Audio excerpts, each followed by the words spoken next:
जब सुने के होई भोजपुरी गाना बस बजे के चाही गाना।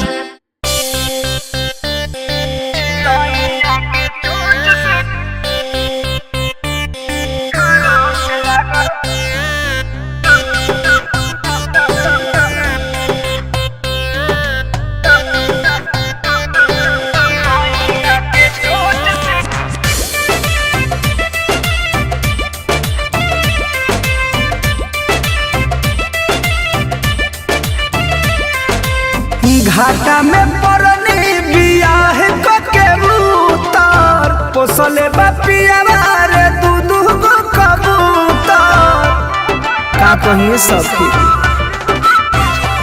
हाँ घाटा में परनी बियाह के उतार पोसले बापिया रे दूधू गो कबूतर दाना चरावे धके साड़ी के पलेट पर चिरैया के चोच से खरोच लागल पेट पर चिरैया के चोच से खरोच लागल पेट पर।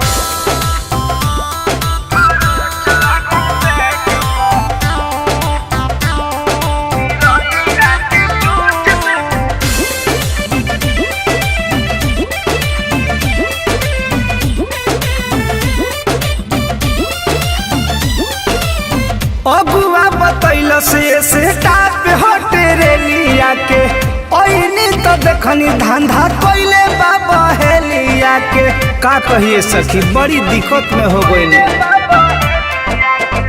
अगुआ बतैल से टाप हटे रेलिया के ओइनी तो देखनी धंधा कोइले बाबा हेलिया के सस्ता के सौदा भेटाइल महंगा रेट पर चिरैया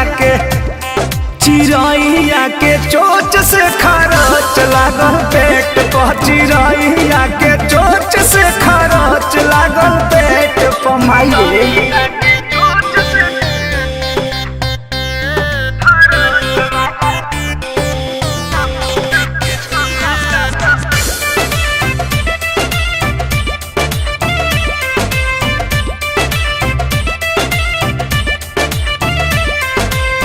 खलिया फोकास बकवास में हम बझनी हो प्रेमी परमोध के हम चाल ना समझनी हो।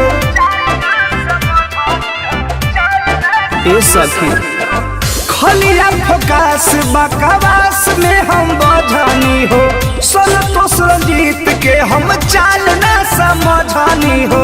कहले सुधा कर रहे गार्ड उनका गेट पर चिरैया के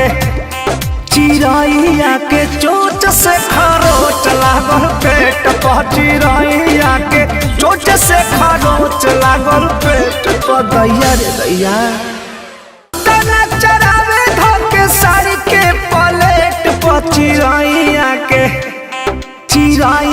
के चोच से खरोच लागल